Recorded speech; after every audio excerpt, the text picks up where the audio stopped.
I have an enormous sense of anticipation because I've come to the New Forest on a May morning to meet the naturalist and broadcaster Chris Packham and the amazing folk singer and guitarist Martin Simpson.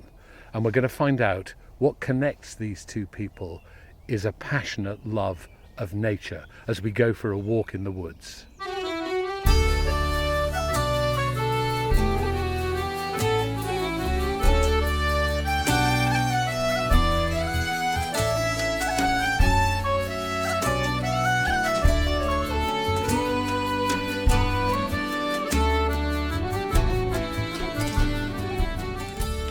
Chris, Martin, good morning. Lovely to see you. And you too. Thank you for inviting us here, Chris. Tell us where we are and why this place is special to you. Well, this is a small piece of woodland on the edge of the New Forest. It's made up of principally oak and hazel, with some ash and various other native species interspersed. I rented a farmhouse here for about 12 years, so this was my back garden. What an extraordinary privilege that was. So it's quiet and isolated, which suits my temperament. And chiff-chaff going there, and I mean it's full of wildlife, and there's a rewilding project taking place now. The estate that owns the woodland have plunged into that, so it's getting even better. And to be honest with you, it's my home. I know that sounds a bit bonkers, but you know, I've never really settled in a building. I've always settled in a place. And so despite the fact that I now live round the corner, I come back here every single day. It's my therapy, and I do come here for some natural health. You know, this is where I come to feel good. And I should say that we're with Sid and Nancy, my black miniature poodles. Which maybe their names are a bit of a clue to your musical tastes, are they? Well, yes, my inaugural musical taste. I suppose I went through glam rock before I got to punk rock. Sid Vicious and Nancy Spungen. Yes, that's where they got their names. Poodles sometimes mirror the behaviour of those unruly Sex Pistols, as it were, you know, so I think the names are quite apt, and they do live up to their reputation. I hope they won't today, but you know. Martin, what are you looking forward to about this walk with Chris? Everything, basically. Just standing here and listening to what's going on is like balm for the soul. It's beautiful. Got your binos? Yeah. What's left of them? And you've got your guitar. I do. So might you play and sing along the way? Try and stop me. I know they'll all be going, oh my God, I was trying to have a walk through the woods and there was a madman with a guitar. What Martin doesn't realise is what a privilege I consider this to be, because I'm an enormous fan, and the idea that he's come to my patch to perform live is extraordinary. And this is going to match one of my greatest treasure memories, which was Billy Bragg once played a solo for me in a subway in Blandford. Oh yeah. Yeah. You know, and I sort of thought, I mean, I got into the car and I rang my sister and we were both in tears. You know, I just, can you imagine that? And now to rival that, or maybe surpass it, Martin is going to play on my patch. Yes. And he's going to play something which I'm going to love. It's just like... So we can't wait. No, I mean, I don't mind if he drowns out the bird song for 3 or 4 minutes. It'll be perfect. Let's get moving. So as we go, Chris, will you point out things that we should be noticing along the way? Well, we're going to set off on this path which runs down through the woods. It's very broad. I guess it's about sort of 15 metres wide. And it's edged with some old pollarded trees which indicate that it's been used as a path for some considerable time. And what it is a medieval droveway. And on the south side of the New Forest there are some quite large lakes, and during that period they were used for farming geese. And the geese would be taken from those lakes, they'd be marched across the New Forest, across a small stone bridge and into Southampton, where they were obviously dispatched and eaten, probably by Henry V before he set off to Agincourt, although he actually departed from Portchester. But he turned up in Southampton for a while before there was a plot to kill him. Getting back to the droveway, so you know, at times there would have been hundreds of geese coming here, and before they started to move them, so that they would be able to make the journey, because they were walking, clearly, the geese, they dipped their feet in tar. So they dipped their feet in tar to harden them. Yes, effectively give them some shoes, as it were. So we're standing here where, over the centuries, you know, there would have been cattle as well, of course, and other stock, probably lots of pigs, because the oaks in the New Forest, which were planted for the timber to produce the ships that went to all of those battles, the Mary Rose and Trafalgar, etc., would have been marched up here. And one of the reasons I like coming here is not obviously just for the natural history, but the history too. I like the idea of walking in the footsteps of all of those people with all of their, stories that they would have had to tell. And the tar-covered feet of the geese, we're walking in their footsteps too. We're just pausing because Sid's doing dog stuff at this point in time. But yeah, I mean, what a thing that is. And here you can see some of those beech trees and the pattern of their growth there. You see how they emerge in a crown from the base. That indicates that when that was a younger tree, it was cut for timber or firewood. And that prolongs the life of the tree. So it kind of fools it that it's not reaching its maturity, and it carries on growing in that particular pattern, and it will live much longer than it would have done if it were just sprouting from the ground. It's fascinating. But Martin, join the conversation because I wanted to ask how you and Chris connected in the first place. Well, it was a song. It was actually because I'd written a song not a million miles from here in Devon called Dark, Swift and Bright Swallow. And the producer at the time of Winter Watch asked me to come up to the Cairngorms to play the song on Winter Watch, which I will never forget the irony of where that was filmed, because it was the Duke of Argyll's estate, as I recall. And so when we'd eventually finished filming, we all went to the barn, which was the bar. And it was an enormous pine-clad building, and every inch, I'm not wrong, am I? No, every inch of the walls and ceiling were covered with mounted stag's heads. And I was introduced to Chris, and we're standing here going, I know. We called it the Hall of Death. it was horrific. I went over at one point because all these mounted stags' heads had little brass plaques underneath, and I thought, I'm going to go and see if I can find Bambi's mum, or whatever. But they were, shot by Lady Chlamydia Farquhar, and the date underneath. It was really grim. And had you been aware of Martin's music before this strange encounter? I had, yes, because punk rock is my sort of natural heritage. But I grew up with my mother reading me poetry. So the poetry then lent an interest to songwriting. So I was a bit of a punk traitor at times because I was a massive fan of Bob Dylan. So I'd be listening to, Blood on the Tracks at the same time as the Damned first album. I think so too. Quite right. And that's what, why Billy and Bragg and I got together, because of the songwriting, basically. I mean, obviously we share political outlook as well, and we were both at the Rock Against Racism thing in '78. So there's a shared heritage there. But yeah, so although it might sound like a weird mix, folk music with its interest in history and storytelling and great songwriting was something that I was always drawn to. I'm not claiming to be an expert. I probably know a little bit more about punk rock than folk music, don't test me, but particularly through history, I have to say. And my father was a great military historian, and there was so many Ken Small. I mean, that's one of my favourite Martin's tracks, because it's a story about a remarkable man, about a tragic event, and my father would have loved that track. So yeah, that's where it comes from. I think, Martin, you ought to play it now for us. Well, yeah, I would can you do that. Oh, I'd love, absolutely. What a cue. Well, it's the reason that Ken Small got written is that I'd written Dark, Swift and Bright Swallow walking along the sand at Slapton. Next time I went to do the gig, Ken Small's son Dean and his wife Sarah and a local historian were there. Tell us about Ken Small then. Who was Ken Small? Ken Small, how long have you got?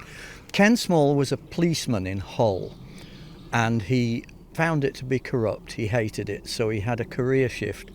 Moved to Cleethorpes, sold wigs, and then went on holiday to the South Hams and fell in love and bought a guest house at Torcross, which is the west end of Slapton Sands. Everything was going great, and then he started to have incredible attacks of depression, and he would walk on the beach because a fisherman friend of his said, get up in the morning, go beach combing, you'll find incredible things. So he did find incredible things. Big King James gold coin like this. I know because I've seen all these things. They wheeled them out for me. One night there was a massive storm down there, and the rollers came in, and they just literally took the beach away, and they left a cliff where the shingle had been, And on each end of the beach was a 1,000-pound mine just sitting there, not what you want, but in between the debris of what had been a naval battle, clearly. So Ken said, well, what's this? And people said, well, we don't really know. But his fisherman friend said, but out in the water there's something we've been snagging our nets on since the Second World War, and our parents never snagged their nets, when they were fishing out here. So Ken said, right, I'm going to find out what that is. And he hired a diver and sent the diver down, did it all off his own bat and his own money. The diver went down and came back and said, oh, what you've got there, sir? There's a 1944 duplex drive amphibious Sherman tank. So Ken went, right, I'm going to salvage that. So we got in touch with the British government, who said, go away, a nasty little man, don't be ridiculous. And he thought to himself, well, it's an American tank. This is 1974. Times were different then. So he wrote a letter to the Pentagon, and then he followed it up with a phone call. So he called the Pentagon, hello, Ken Small here, I found a Sherman tank. I'd like to salvage it. They said, well, sir, you can't salvage it unless you own it. And so he said, own it? Yes, sir, you'd have to buy it from us. And so he said, how much? And they said, $50. And you can't make that shit up, you really can't. So he bought it for $50 and it was his, and then it took him 10 years to salvage it. In the meantime, he was finding out about why it was there, because on April the 27th, 1944, the Americans were using that part of the south coast to rehearse for the D-Day landings. And they did a thing called Exercise Tiger, which was a dummy run for D-Day landings, and they sailed a stem-to-stern flotilla of landing craft out of Lime Bay into Start Bay. And it was a disaster in so many ways. 1 o'clock in the morning, 4 German E-boats from Cherbourg came across this line of landing craft, and they didn't know what they were, but they didn't want them to be there. So they torpedoed them. 2 of them sank, 1 of them was destroyed. And these weren't the small landing craft that you see in films of D-Day. These were huge, loaded with tanks and ammunition and fuel and hundreds of men. About 750 people were lost, and it was all hushed up. And because Ken was doing what he was doing, he basically revealed the history of what had happened there. And it took him 10 years to salvage the tank. When he got flotation devices underneath it, again with no help from anybody, raised it off the seabed and then hauled it with, like a stationary crane, not a big tall crane, just this thing that pulled. And they pulled it up the shingle beach, and when it got onto the road bed, having been on the sea bottom for 40 years, the grease was still in its tracks, and it rolled across the road under its own weight. And it's there now as a memorial to what happened. Did you ever meet him? I never did, no, he died. But I feel like I have. Yeah. And then you wrote the song. And then I wrote the song. Now, you were going to sing Dark, Swift and Bright Swallow here, but do you want to sing the Ken Small I'll sing Ken song? Small instead. It'd be great. What does that story mean to you, It reminds me of my father and his interest, and and the fact that we were brought up. I was taken to all the beaches in northern France and to the memorial, and to every castle in the south of England, every regimental museum. And my father's keen interest, in the acquisition of knowledge to provide context was something that I've carried with me. And we end up sort of, sharing an interest in natural history and history, so we'd sort of take it in turns to lead one another to various things. And it was one thing that was kept that bond with my father throughout our life. I mean, I'm not saying we didn't, fail in terms of communication during the days of the Sex Pistols and the Clash, but I'd moved away from home at 16 because, I was not in a great place. But every Sunday I would get up and I would go home, and my mother would make a Tupperware breakfast box full of inedible food, and my father and I would go out. And I do remember on some occasions we would go out either to a castle or something, or we'd come to somewhere like this, and we wouldn't say a word to each other, but we would be in each other's company. And that carried on through all of those sort of dark times when, I wasn't too keen on Mrs. Thatcher being in power, and my father had different ideas, and all of those things that happened with, in families. But you still went out and We still went out. Were in silent communion with each other. In silent communion. And our mutual interest in natural history and history is what held us together. And my father obviously was born in 1933, so he was a war child, as it were. He wasn't evacuated, and both he and my mother had suffered quite serious trauma in the war. My mother was in an Anderson shelter that took a direct hit, took out half her family. So it had played a very significant influence on the way that they grew up and shaped their lives, and then shaped the lives of myself and my sister. So yeah, it's that interest. And again, I love stories, and that story is a tragedy, like so many war stories, unfortunately. But then I like determined, stoic individuals, and Ken Small was one of those people who bought a tank for $50, and he wasn't interested in the UK government's refusal. He just thought, I'm just going to get on and do it. And then obviously Martin turns it into what is a beautiful song celebrating Ken's achievement and the tragedy and foolhardiness of war. Ken never gave up. He scoured the tide line, seeking small treasure down on the shore, till the night that the storm came and tore off the seafront. He found his life's purpose in the litter of war. Shrapnel and shell cases, buttons and badges, revealed by the storm tide, long hidden and lost. Hidden and lost, like the lives of the young men who came to this country at such a great cost.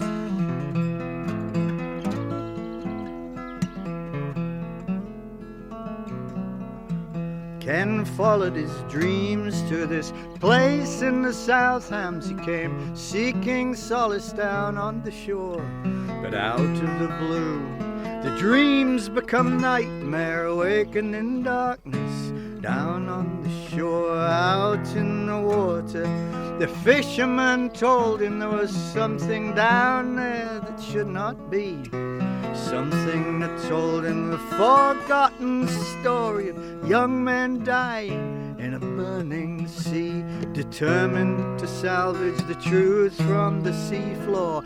10 years of struggle it turned out to be, till the Sherman tank rolled on its own 2 tracks without any help from the powers that be.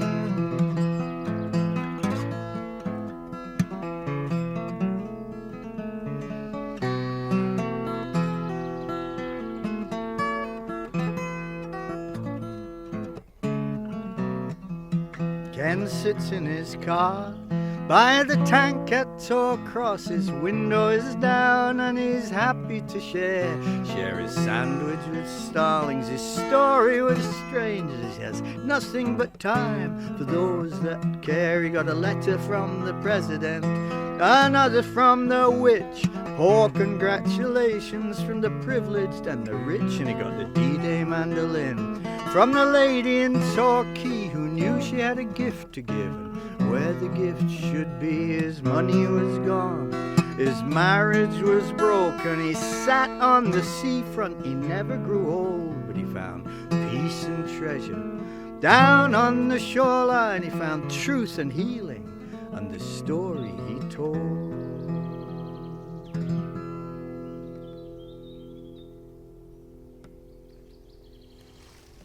How remarkable, Martin, to hear that here, and with the bird song Doesn't in the hurt. background. Isn't Really that, doesn't isn't that hurt, beautiful, does it? Chris? Applauded by a robin. I know, I like that. And I think it's something about the grit in his spirit that you identify with, isn't it? I just love the fact that the man was unstoppable, you know. Mad, some would say. But then, I hope we all are. I must be getting old and soft, because I find that really emotional, really. I don't know, that song somehow, I mean, that's the power of music, isn't it, really? The way that it will connect you. You know, sometimes a track comes on in a car, doesn't it? You'll be driving along, and all of a sudden you're in a place 30 years earlier, and you know what T-shirt you're wearing, and you know what's just happened in your life.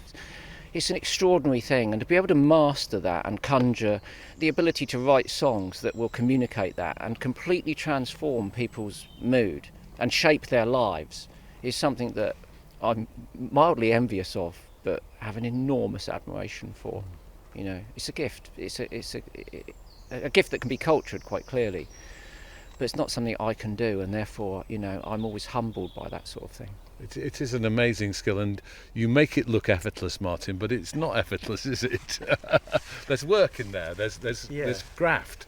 Yeah, there is. But I'm the luckiest man on the planet as far as I'm concerned, because when I was 12 years old, I realised I got my first guitar for Christmas and went, this is it. This is what I do. And I'd always wanted to sing, but having got a guitar, I just had carte blanche to do anything at that point. And I still feel the same. I mean, it's actually 60 years now that I've been playing. and I pick up the guitar and just go, oh my God, and get excited. And I'm really pushing the envelope at the moment in terms of what I'm playing, and I think what I'm writing. You know, I'm not done yet. Certainly not. Let's continue our walk, because there was something that Chris said about his dad which chimed with something I think that you'd told me, Martin, about your dad, because you and your dad bonded over the natural world, didn't you?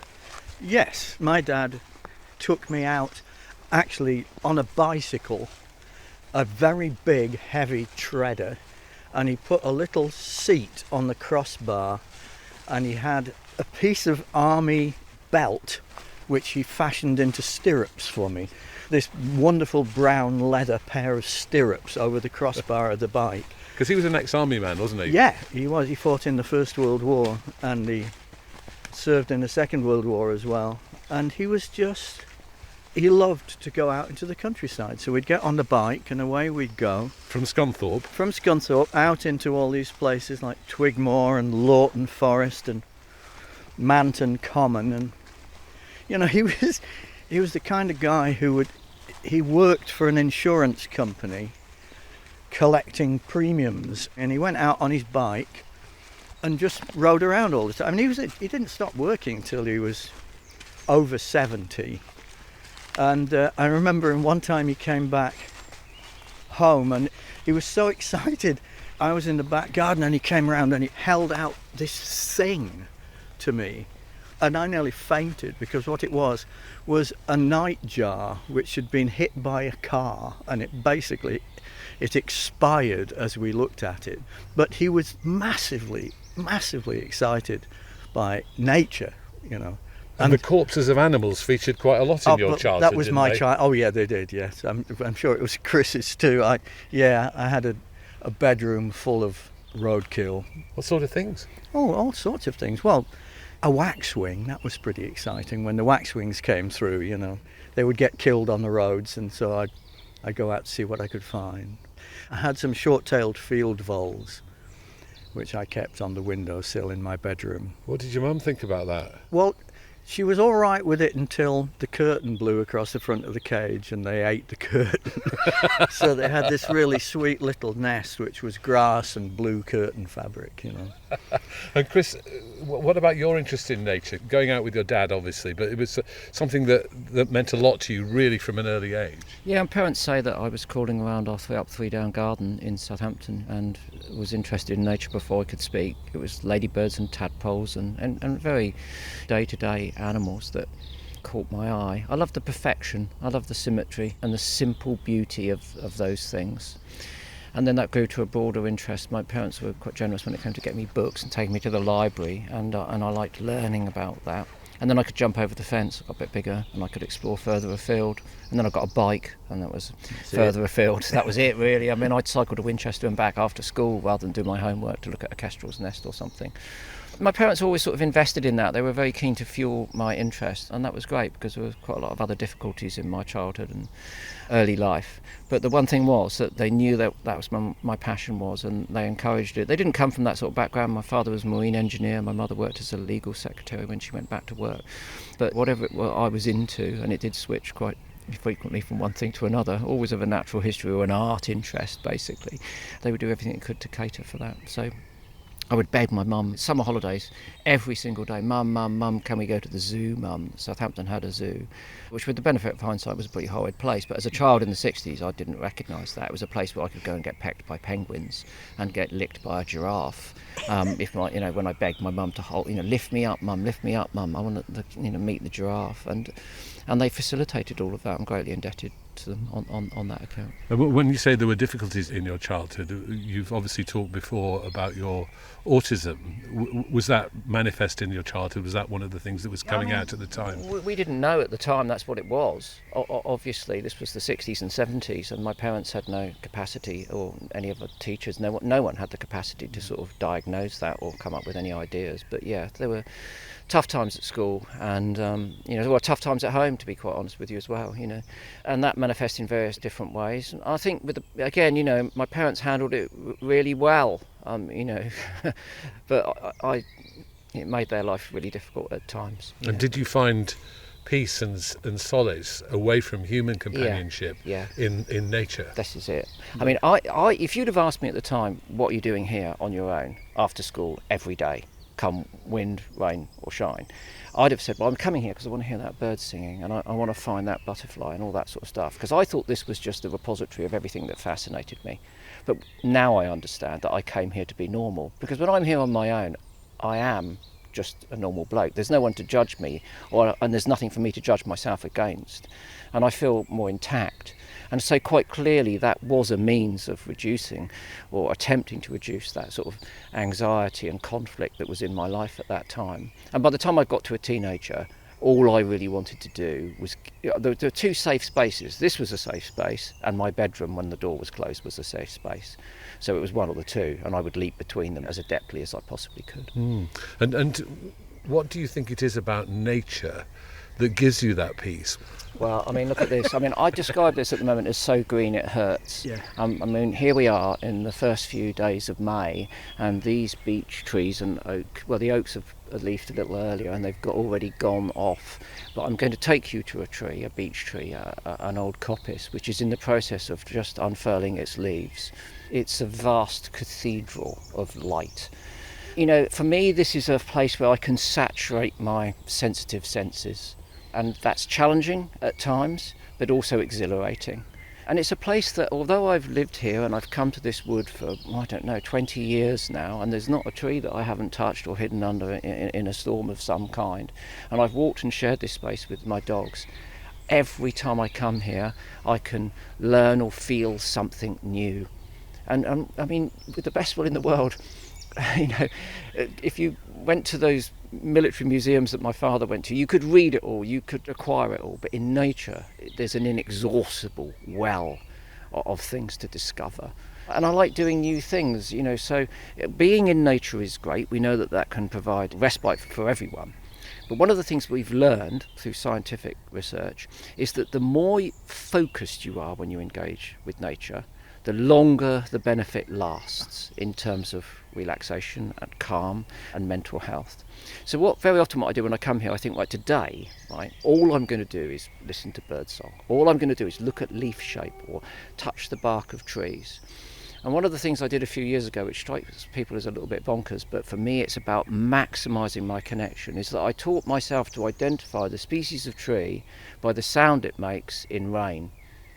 So, because the leaves are all different, and there are different shapes and textures, and the density of those leaves. And if you sit under a beech tree, or if you sit under an oak tree or a hazel in heavy rain, they make completely different sounds. And how long did it take you to be able to distinguish between them? Was it a long period of study? Or do you know what No, because the sound is so different. I mean, Martin will do it in a minute because he's got the ear, But it's those sorts of. Well, it's not raining today, so I can't test you. I can't test you. But it's those sorts of things. That's the sort of hunger to have all of this that we feel as naturalists.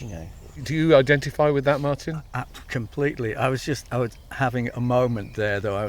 Because there's an app you can get to identify birdsong. Yeah. I was just thinking how funny it would be to have an app to identify the sound of trees in rain. I'll just get my dampness out back. Yeah, no, I completely identify with that. I think it's so absolutely liberating when you just focus on any aspect of this. I mean, it's just unstoppably beautiful and fascinating. Shall we keep walking? Many of the woods here were plantations, and the trees were planted to produce the timber that made those warships. And many people think they just sort of stuck the trees in the ground and then they went out and cut them down and they all went to a log yard and then they made them into the Victory. It wasn't like that. They would come out to the woods and they would mark specific trees and they would identify which timbers in the ship that tree would grow to form due to the growth pattern of the tree. And they would mark them and know them and make notes of all of those sorts of things. And this was obviously planning decades in advance. And then someone would refer to those and they say, right, we need a such and such beam for the hull of our ship. We know where one of those is. It's in that enclosure. We're going to go and get it. And they would go and find that tree out here in the forest and they would cut it down specifically to form that part of the ship. And further south, I suppose about 10 miles from here, is a place called Buckler's Hard, and that was a shipbuilding site in the sort of 1600s. And this would have been an enormously busy environment at that time. And the one thing that's people forget is that at that point the ships that we were building were the height of technology. When the Victory sailed at Trafalgar, that was the pinnacle of technology at that time. And the reason that we were victorious at Trafalgar was because we had the best navy in the world, the best trained, the best fed. I mean, those men that were in the navy at Trafalgar were probably the fittest men of that class anywhere in the UK. We'd made that investment in that navy, and boy did it pay off. That's absolutely fascinating. And it also raises interesting questions, Chris, as you talk about human intervention in nature, because managing nature, subjugating nature, us controlling it and using it is obviously an interesting theme, and a theme that comes up now as a controversy, how much we should intervene, how much we should leave it to do its own thing and so on. But do you think nature can benefit from human management? Well, it needs to, because this is a manscape. And as I pointed out, we're standing in a medieval droveway. We're looking at a bank. These had been fields. This is not a natural environment. This is something that's been manipulated by humans for thousands of years on this site. So look, and now we live in a situation where the natural environment is much modified. We don't have any large predators here, for instance. This would have had wolf, it would have had lynx, it would have had bear.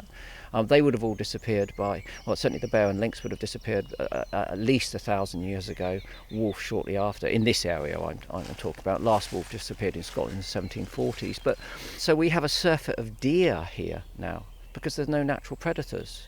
And so in order to maintain this environment, we have to control those deer if we want the richest mosaic we can have. If we want these birds singing and the butterflies that should be here, then unfortunately we're left in the position where we have to manage nature.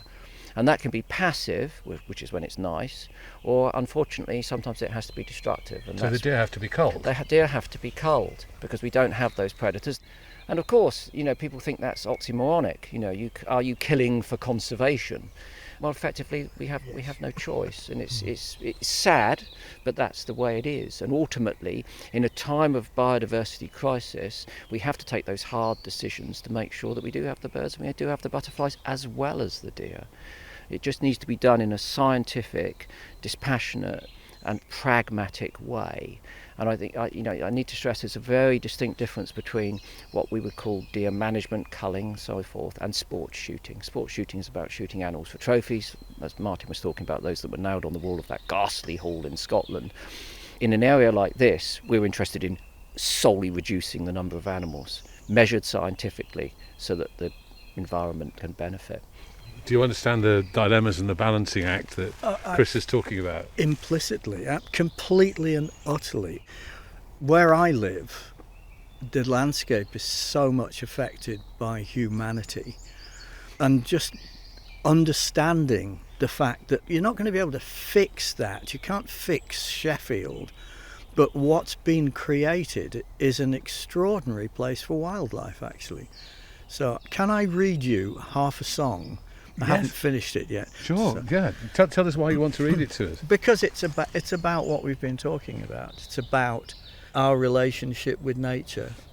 And it's a song that I'm writing about an elm tree.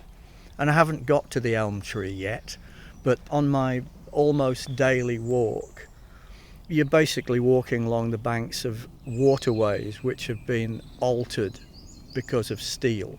Sheffield's there because of water and iron ore. And so you're walking along these places which they were dammed streams, and all the dams remain, and they're incredible places. And I've been walking there for the 20 years that I've lived in Sheffield. And probably 4 or 5 years ago, I suddenly noticed a tree which it really didn't look like it should be upright. And I thought, well, I'll have a word with you and see what's going on. And it's an elm tree. And it's an elm tree that came within an ace of dying. And on either side of this old piece of bark, which is what remains of the original elm, are 2 suckers, which are like, they're cords of tree muscle, and they just stand on either side of this thing holding it up. It's about 30 feet tall because these 2 suckers have joined at the top and they've sent off these branches which are, thriving. And every time I walk by, I just want to celebrate it. So I'm writing it a song. I've never done this before. I've never read a bit of a song. So where I've got to is, Wyermill Dam was a still black mirror today as I walked by. I've passed this way so many times under the changing sky. These waterways were arteries that fed the heart of steel, rivers dammed, streams diverted to drive the grinding wheel. But now we pass for pleasure, to see what wonders might be seen, perhaps the Chinese armada with their Egyptian queens. Sometimes the goosander fishes the water and the cormorant spreads its wings to dry, beneath the beech's frozen fireworks bursting against the autumn sky. My father warned me about the elm. Widowmaker is what he called her. Widowmaker is what he said, as if the elm was waiting to drop a branch across your head. So that's as far as I've got. That's great. I love the beginning about the heart of steel. Yeah, well, it's true. And did your dad really warn you about the elm tree? Oh yeah, I have a reputation for dropping branches. Due to Dutch elm, which was something in our parents' generation, wasn't it? I remember the last elm tree standing in the area where I grew up, so that must have been in the early 60s. And then they fell to the ground, and we would go there and flick off the bark when they were decaying to find spiders and woodlice to feed my lizards. Oh, excellent. Yeah. This tree looks very interesting. So this is a beech pollard, and you can see it's got this magnificent crown which sprouts from about 3-4 metres up. Now, estimating the age of the tree is really difficult. Maximum, absolute maximum, I'm going to say probably 550. More likely 450. You can see this large branch that's on the ground here that's fallen because of its extraordinary weight. This is a tree that grew in the open. You can see it has had these branches. When I first met it, that branch was upright and I used to climb and sit on it. I now sit on it on the ground, which is appropriate because I'm 20 years older. Your climbing days are well, a bit less. Quite over, but I haven't been up this one for a little while. I discovered this tree on the first time I walked in this woods, and I came here with Itchy and Scratchy, my dogs, and we sat under it, and it became a place that we came to commune and consider life. I find sitting under this tree necessary.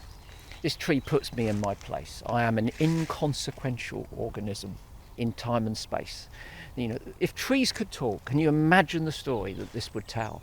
I mean, this has had people that have proposed under it. They've probably been conceived under it. There may have been people that have been murdered here. They may have taken their lives here. They've kissed here. They've loved here. They've hated here. This tree has listened to Spitfires and hurricanes and Messerschmitts. This tree has potentially seen and provided shelter for highwaymen and travellers. I mean, it's just it's just such a remarkable organism, and of course it's a triumph for biodiversity. Everything that's living on here, look at it now. It always leaves late, this tree, so it's about a week behind all of the others, so it's still looking a little bit sparse at the moment. But we gaze up looking at those black branches rising into the heavens, and then you've got all of those beautiful soft green leaves that are going to form its canopy. It's a remarkable tree, and throughout their lives, me, Itch and Scratch, would come here and sit just over there on the other side of that branch.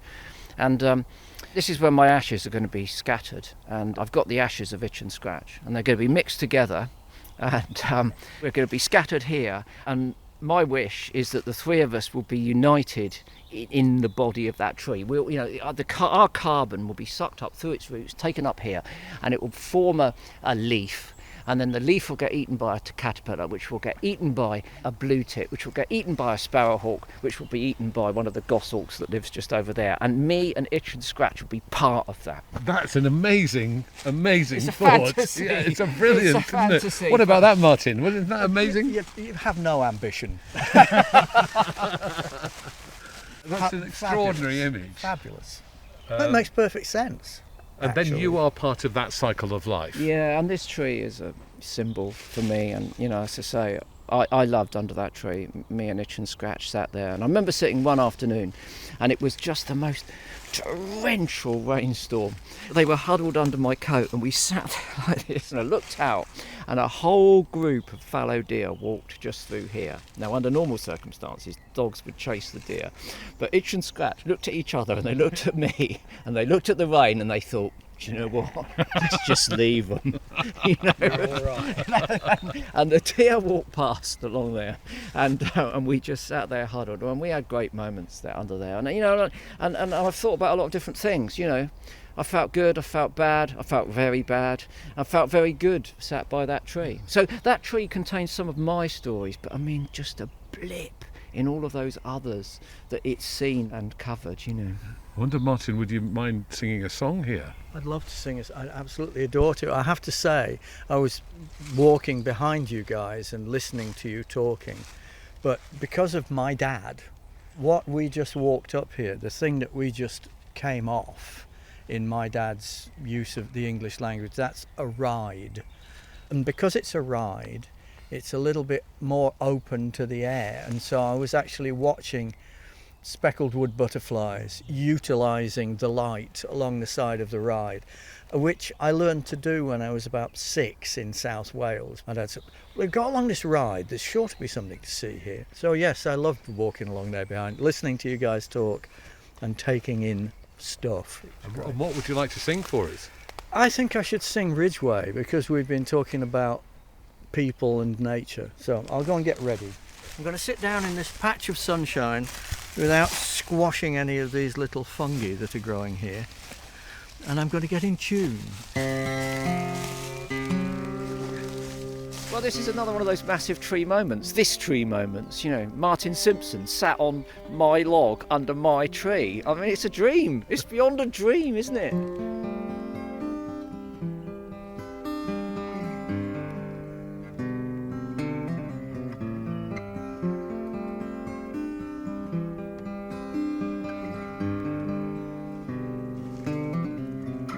The sun warms my bones and the lazy air rises, lifts red kite and buzz it in effortless spiral. I have missed the kite, the whistling gleaner, just as I missed the wolf and the bear. And I remember, oh, I remember before you were there.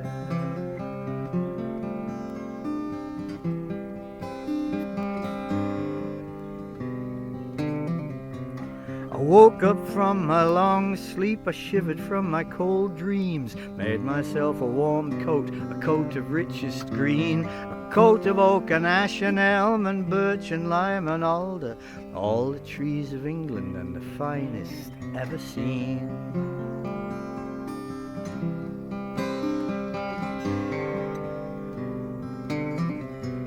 He worshipped in his rings of stone, he dug and clawed his hills of soil, cut my coat with my own bones, turned to metal in his fires. His children, they wonder at his toil. I find little to admire.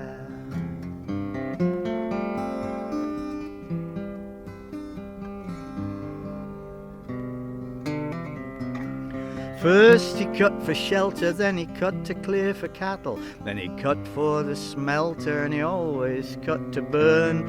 He cut the oak for battleships, black poplar for his rifles. He cut and kept on cutting, as if he'd never learned.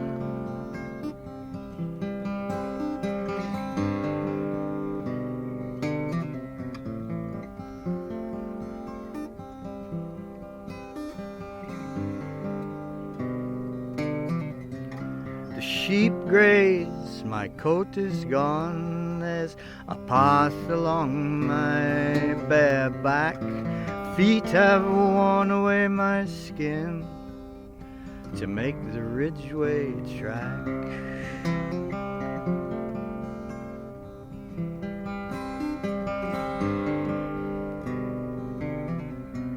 The sun warms my bones and the lazy air rises, lifts red kite and buzzard in effortless spirals. I have missed the kite, the whistling gleaner, just as I missed the wolf and the bear. And I remember,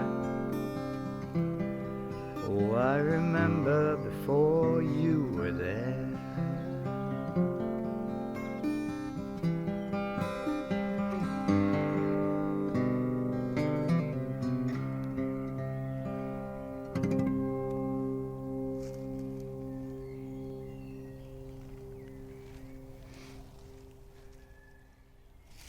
So beautiful, Martin, and so appropriate. It's as if you were summing up the conversations we've been having in that beautiful, succinct way. Thank you.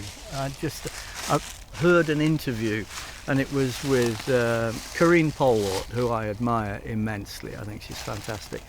And she was talking about the idea of writing from the point of view of the land. And I found myself in between Trowbridge Festival and Folk by the Oak in Hertfordshire, driving up the A361. Actually, my car had broken down, so I got a big rental van which was really tall and went like stink, you know, so I was hurtling up the A361, and I got to the top of one of the downs. I love that. Being from the north of England, being up on a down is kind of a bit hard to conceive of. I got to the top, and there was a red kite and a buzzard just showing off, basically. And I thought, I have to write about that. And then I went on up the road, and the A361 ends at Avebury for a little while. It turns into the A4. And there's the Avebury Ring, and there's the East and West Kennet Long Barrows, and the Ridgeway comes down there, which is, you know, a Neolithic trackway. And it just all piled into my head. So I'm driving along in this van at high speed, writing that, basically. I mean, that's really what it's about, isn't it? It's about capturing all that extraordinary sensory overload and then distilling it into a beautiful set of images. It's constantly that, yeah. I mean, I was looking at songs to sing for this, and I looked at a couple of them, and they're basically lists, you know. But it's all right. I'm not sorry about it. I woke up in your house this morning, and there was a tawny owl going mental outside. And in a song which I wrote, basically being near where you live, the opening verse of the song is, "The ivy owl calls the night to rest, and small birds carol the creeping dawn. Jackdaws crackle across the grey sky, and all is well on this frosty morn," you know. And we sat at your dinner table yesterday, and the jackdaws crackled across the sky. Different time of year, but you know, I mean, I am constantly aware of how much I celebrate nature in what I write, because I think it's massively important. I think celebrating the effect that nature has on us. I feel incredibly sorry for people who don't get to do that for whatever reason, because they don't pay attention, or they don't live in the right place, or whatever. I think it's an enormous privilege to write about nature, actually. It's a privilege to hear you're writing about nature, how can I say? How did it feel to hear Martin sing under the tree? well, sublime, basically. It's absolutely sublime. It's a lovely song. I love the song, and again the historical context of the wolf and the bear. I mean, this tree would have had red squirrels running through it. This tree would have had red kites perched on it, and then they would have been persecuted to the brink of extinction, and now they've come back. Mm-hmm. Ditto raven. The way that the lyrics put everything into context. And that's why they have an intrinsic value outside of any, emotional or entertaining connection. They're telling that story. And the fact that we have a culture that does that all over the world, it says something about humanity. I just wish we'd all listen to each other's songs and stop fighting one another, really. Oh, amen. Yeah, okay.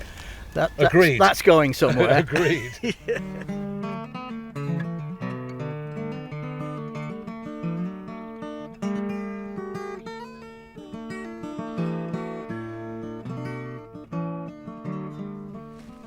Well, we're just walking through all sorts of wildflowers just around us, aren't we, Martin? We are indeed. Lovely colours, yellows and blues. Well, here's some yellows. There's some primroses and lesser celandines, and then there's these speedwells, which are just gorgeous, and the white guys, I think, are stitchwort. I was interested back there. There's a whole bunch of plants which are completely ungrazed spurge, and if I'm right, they're ungrazed because they're very poisonous indeed. Yeah, distasteful. Yeah. And pollinated by ants. Are they? Yeah. There Which you is go. why they have such unusual flowers. Yeah. They're not flamboyant in the petal form. In fact, the flowers look very much like leaves. Yeah, Or they're all the same colour Yeah. greens, aren't they? I think they're lovely plants, actually. one of my favourite plants. It's called butcher's broom. Oh yeah. And it's an ancient woodland indicator. So ancient woodland doesn't necessarily mean that the trees are old, unfortunately. What it means is that the woodland has been there for a long time. So whilst the trees might have come and gone, the seeds that give rise to the rest of the plant community can persist in the soil, as we know, for tens, if not more years. This is it here by the gate, this spiky plant. It's called butcher's broom because if you feel it, it's really robust and very spiky. And butchers would make brooms out of it. They would cut it and they would use this to sweep the sawdust from their floor. And There's a couple of red berries. Yeah, the isn't berries, yeah, it fruits on those sort of red berries there. And yeah, it's very spiky. What have you got here, Martin? What's going on? Look, it's a badger latrine and it's absolutely heaving with dung beetles. Look at that. Look how many beetles there are in there. Yeah. And it's just, I think that's spectacular. The beetles are in here two ways. Did you know that? Two ways. They're in here two ways. You know when they sort of cook things two ways, which means they sort of cook it twice. Well, the beetles are here because they are eating, or they're going to be feeding this badger poo to their young. They're going to lay eggs and then the larvae will hatch and they will eat the organic material in the badger poo. Except that they are also in the badger poo, because the badgers will come and eat the beetles. So look there, look at that. You see that badger poo there? Look what's in it. Yes, is this little pieces broken bits of the dung beetle. of the beetle elytra, their wing cases, those glistening wing cases. So the badgers have come and they've eaten the beetles and then they pooed in their pit to mark their territory, and then the beetles have come to eat the poo that they put in the pit. It's all go, isn't it? Look, Yeah, it's a beetle go round. it's fantastic. A badger beetle I go round. absolutely love that.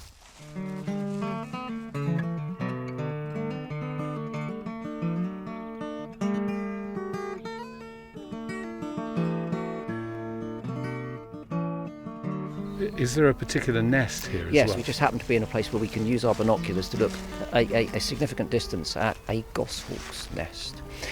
Now, goshawks were a bird that were on the brink of, or possibly extinct at the beginning of the last century. They've been ruthlessly persecuted by gamekeepers. They are what I call avian terminators. They are very powerful predators. They can basically kill and eat whatever they want. Here in the New Forest, we are in an area where there are a good number.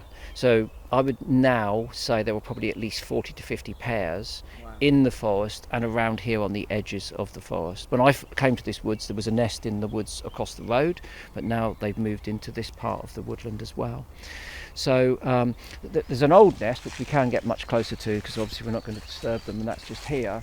And they were in this nest during lockdown, and one of the birds, unbelievably, I mean you couldn't make this up, flew into the cottage window when Megs and I were sat there during lockdown writing a book. It was a terrible crash. Dogs went tearing outside, barking, and there, laying on the flagstones outside the window, was a young goshawk, and it had a damaged foot, but not that it had damaged in that collision. And we think that it had come to sort of hunt around the house and had flown into the window. And the nest was in. This was the nest. Much left of it. It was in that pine tree there, right above the path. Anyway, we took it to the National Bird of Prey Hospital. They nursed it back to health, and then we brought it back into the woods here and released it, which was absolutely brilliant. A wonderful moment, I should imagine. Wonderful moment. And what are the nests like? Are they quite? Well, look, I'll show can you you see it? So let's just hold on a minute. I'll just get myself in the right position. We can peer through the trees here at where it is at the moment.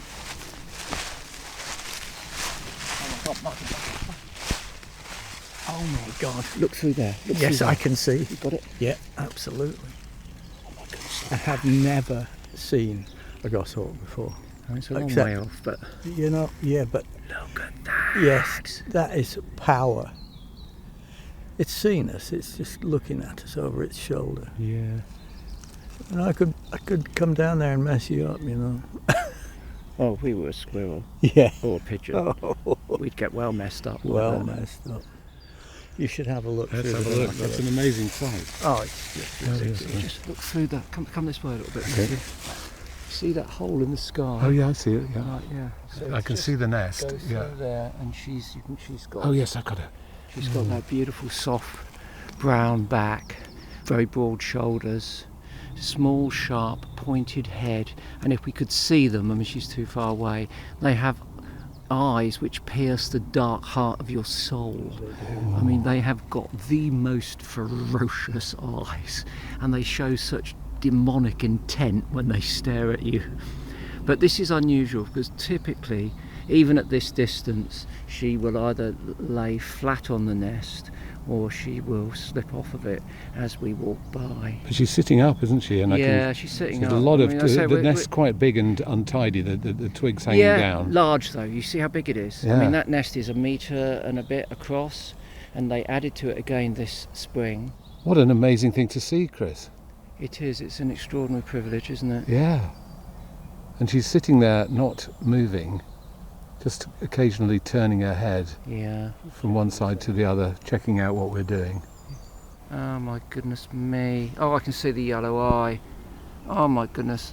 Shivers run down my spine in sympathy with every squirrel in this woods. That was the last thing I ever saw. Oh my goodness me. What a bird. What a bird that is, you know. Birds are the best things in life, aren't they? Incredible. Aren't they? And then I always say, the other thing I say about birds is, you know, all birds are equal, some birds are more equal than others. This one's more equal, isn't it?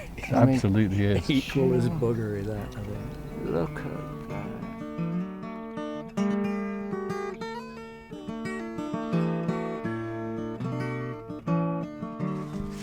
I want to ask you about another bird as well, because I think that, Martin, you wrote a song called Skydancers. I did. I was commissioned, you know, by this Packham fellow.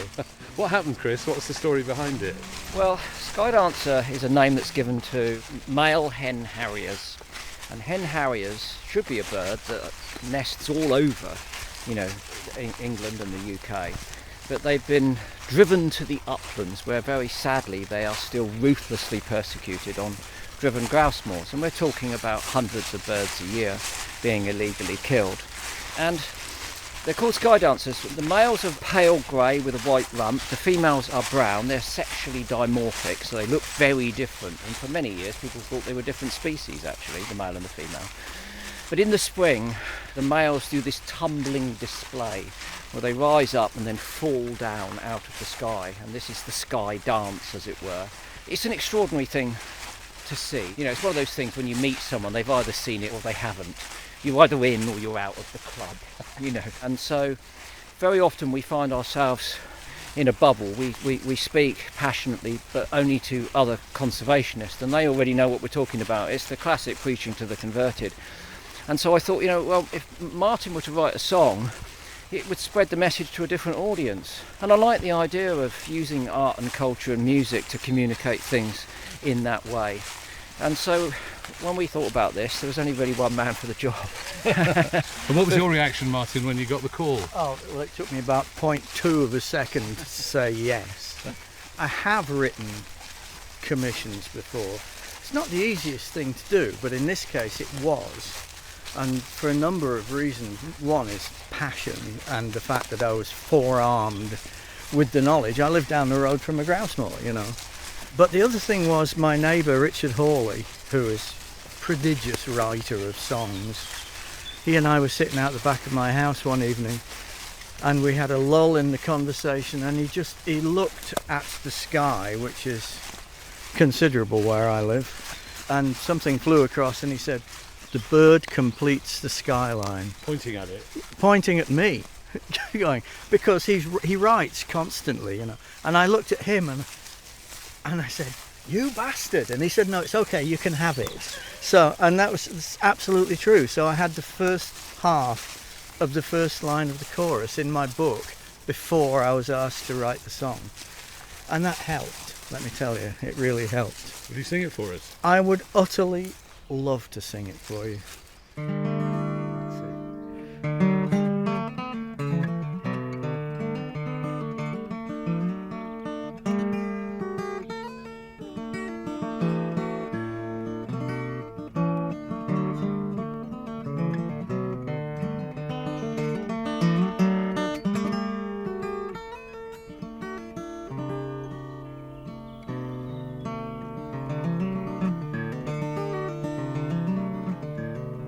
Bright bedstraw constellations shine among the budding heather and ling and the jade green berry bushes. Oak eggers are on the wing. The stone chats and the pipits fly in spring. Lapwings and curlews cry, but there is something missing. There are no dancers in the sky. The bird completes the skyline, that is clear to see. An empty sky's a heartbreak, so what is it to be? The pale ash grey skydancer, or this wasteful cruelty?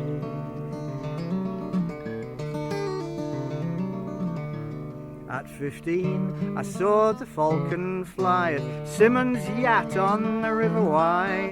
Scarce and unexpected then, red treasure in the sky.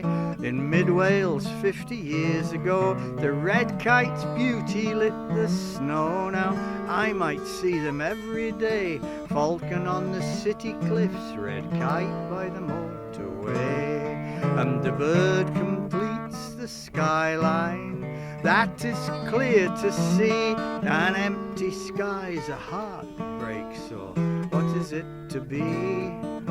This pearly ring-tailed harrier, or this shooting gallery?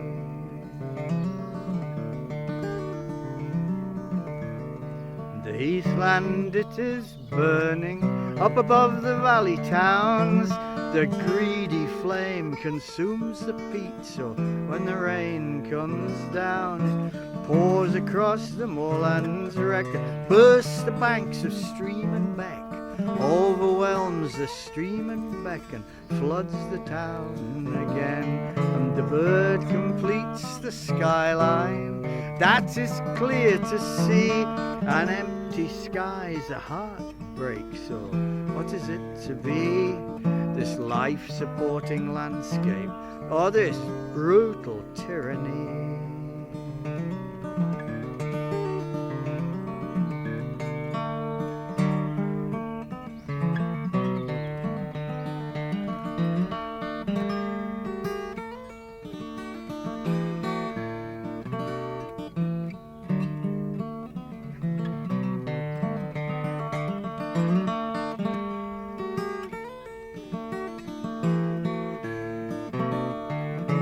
Bird completes the skyline, that is clear to see.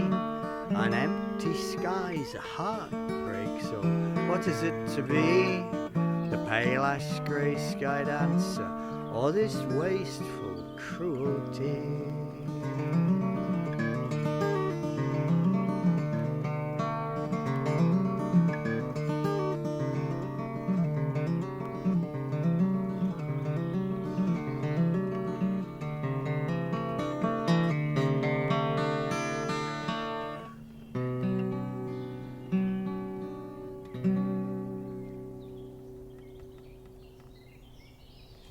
Thank you, Martin. But listen to the chorus I know behind you. the birds did a pretty good job, didn't they, actually? But what I think you do so powerfully in that song is to create the sense of absence, of the loss that people feel when these Skydancers are no longer present. It's a really sad song, but it's also a song which contains, I mean, the second verse is all about what we can do when we set our mind to it. You know, I will never forget seeing a peregrine falcon at Simmons Yacht when I was 15 with my dad. You know, I didn't know what it was. He went, ah! And the first time I saw a red kite, which was, 1975, it was just so outrageous and beautiful. And now, we have peregrines nesting all over the shop and red kites spreading, I've even had them over my house finally. They're on their way. So, is there grounds for optimism, Chris? I mean, because of the campaigns that you're running, we know that a lot of species have been in decline and a lot of bird life's been under threat and so on. But is there grounds for optimism? Well, whilst we've been charting and measuring those declines, we've also been developing the capacity to reinstate, restore and reintroduce. We can manage nature into a state of recovery. We've just not been doing it broadly enough and rapidly enough, and that's what we need to escalate. And we'll only be able to do that if we have essentially the public and everyone else on board. If we win the hearts and minds of the shooting fraternity and they stop this ruthless illegal persecution, then, when I was living in France, I had hen harrier on my garden list. They should be here nesting in crops as they were there. And the only reason they're not is because when they produce young, they're all exterminated. So it's about that capacity to communicate, and that's why, again, songs like this are really important, reaching new audiences in a new way. And the other thing I like about the song is, I've said for many years, there's too many pop stars, not enough protest singers. And protest is, I think, I might be speaking out of line here now, it's not my field of expertise, but protest for me is a key part of folk. There have been lots of folk songs which are about people's rights, their fundamental human rights, their rights on the land. And we don't see that in pop and rock. Well, we did in punk, and that's one of the things that drew me to that. There was a lot of protest in punk. But for me, this is gentle, it's beautiful, it's a story, but at its core, it's still a protest song. It's still saying, hey, we're being robbed of one of our greatest natural treasures. Can I just say what a privilege this has been to be with you two gentlemen in this glorious woodland today, and how much I have learnt, how much I have felt, and what emotion I've shared with you. Thank you so much for joining us on Folk on Foot. it's a total pleasure. Thank you. Had a terrible time, haven't you? It's awful. I can't. Hey, listen. Let's shoot birdsong. Let's get back into the city. I can't work under these conditions. I really can't. It's appalling. I'll tell you what. Let's get some death metal on and get back into the heart of the city.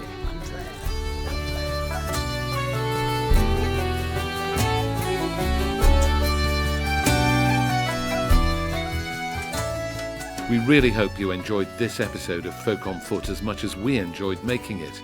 There are over 60 episodes of Folk on Foot for you to explore, featuring amazing artists like Eliza Carthy, Johnny Flynn, The Unthanks, Corrine Polwood, Chris Drever, Sandra Kerr, Catherine Tickell and many, many more. So please do explore our back catalogue. And if you like what we do, we really need your support to keep going. You can become a member and get great rewards, or you can simply buy us a coffee. To do either, and to sign up for our ad-free version, just go to folkonfoot.com/support us. Every penny we get goes back into making more episodes, so please do support us if you can.